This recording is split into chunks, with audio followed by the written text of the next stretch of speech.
persalinan merupakan serangkaian perubahan posisi dari bagian presentasi janin yang merupakan suatu bentuk adaptasi atau akomodasi bagian kepala janin terhadap jalan lahir. Gerakan-gerakan utama mekanisme persalinan adalah: 1. Penurunan kepala, fleksi. Yang ketiga, putaran paksi dalam. Yang keempat, ekstensi. Yang kelima, putaran paksi luar. Yang keenam, ekskulasi. Penurunan kepala.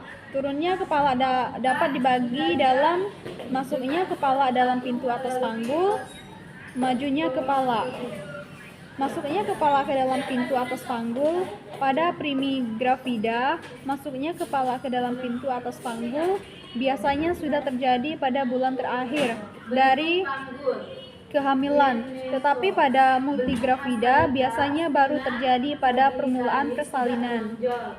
Masuknya kepala ke dalam PAP biasanya dengan sutura sagittalis melintang dan dengan fleksi yang ringan. Masuknya kepala melalui PAP dapat dalam keadaan siklitismus, yaitu bila sutura sagittalis terdapat di tengah-tengah jalan lahir, tepat di antara simfisis dan promotorium. Os pariental depan dan belakang sama tinggi.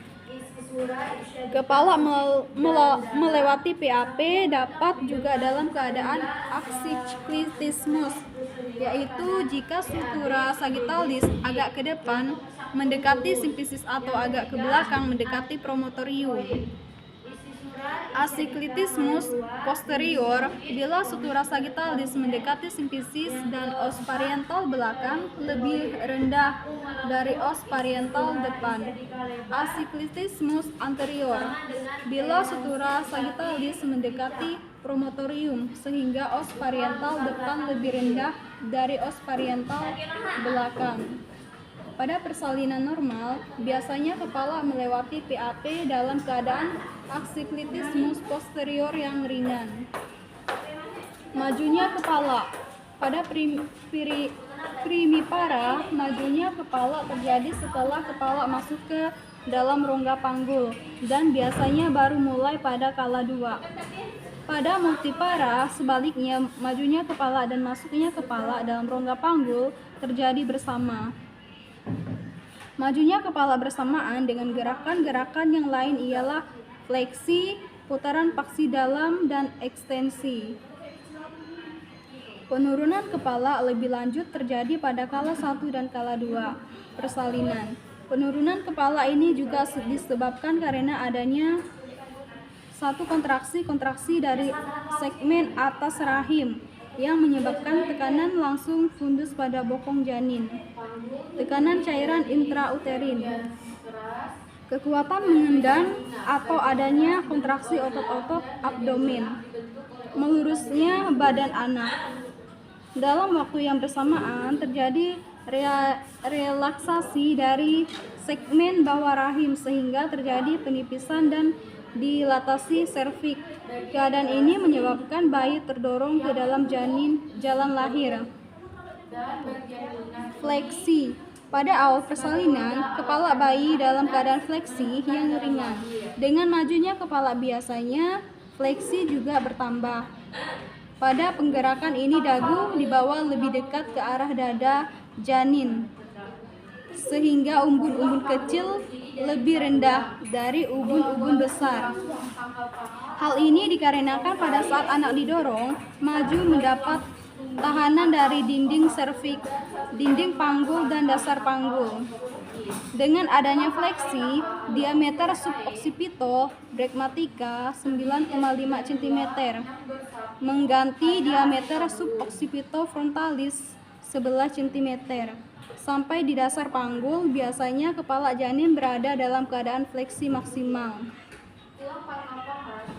Putaran paksi dalam. Pemutaran bagian depan sedemikian rupa sehingga bagian terendah dari bagian depan janin memutar ke depan ke bawah simfisis. Pada presentasi belakang kepala, bagian terendah ialah daerah ubun-ubun kecil. dan bagian inilah yang akan memutar ke depan ke arah simfisis. Putaran paksi dalam penting untuk menyelesaikan persalinan karena putaran paksi dalam merupakan suatu usaha untuk menyesuaikan posisi kepala dengan bentuk jalan lahir.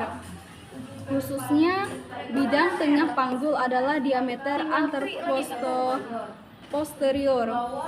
Putaran paksi dalam tidak terjadi sendiri, tetapi selalu bersamaan dengan majunya kepala dan tidak terjadi sebelum kepala sampai ke hot 3.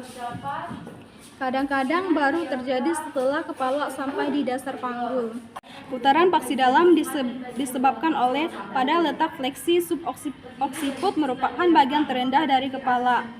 Suboksiput akan mencari tahanan yang paling sedikit terdapat di sebelah depan atas di mana terdapat hiatus genitalis antara musculus levator ani kiri dan kanan. Ukuran terbesar bidang tengah panggul adalah diameter anteroposterior. Ekstensi: sesudah kepala janin sampai di dasar panggul dan umbun-umbun kecil berada di bawah simfisis, maka terjadilah ekstensi dari kepala janin. Ekstensi harus terjadi karena janin harus menyesuaikan diri dengan suhu jalan lahir pada pintu bawah panggul yang mengarah ke depan dan ke atas.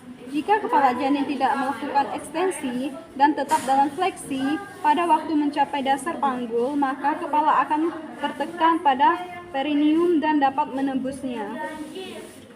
Terdapat dua kekuatan pada kepala. Pertama, mendesak kepala ke bawah, dan yang kedua, tahanan dasar panggul yang menolaknya ke atas, sehingga resultasnya ialah kekuatan ke arah depan dan ke atas. Setelah suboksiput tertahan pada pinggir bawah simfisis, suboksiput akan menjadi pusat pemutaran hipomotlion pada ekstensi kepala janin. Maka lahirlah berturut-turut pada pinggir atas perineum, ubun-ubun besar, dahi, hidung, mulut, dan akhirnya dagu dengan gerakan ekstensi. Putaran paksi luar. Setelah kepala lahir, maka kepala anak memutar kembali ke arah punggung anak untuk menghilangkan torsi pada leher yang terjadi karena putaran paksi dalam. Gerakan ini disebut putaran restitusi atau putaran balasan. Putaran dilanjutkan hingga belakang kepala berhadapan dengan tuber ischiadicum sepihak. Gerakan ini adalah putaran paksi luar yang sebenarnya dan disebabkan oleh ukuran bahu diameter biskromial menempatkan diri dalam diameter anteroposterior dari pintu bawah panggul. Ekspulasi: setelah putaran paksi luar, bahu depan sampai di bawah simfisis dan menjadi hipomoschium untuk kelahiran bahu belakang. Kemudian bahu depan menyusul dan selanjutnya seluruh badan anak lahir searah dengan paksi jalan lahir.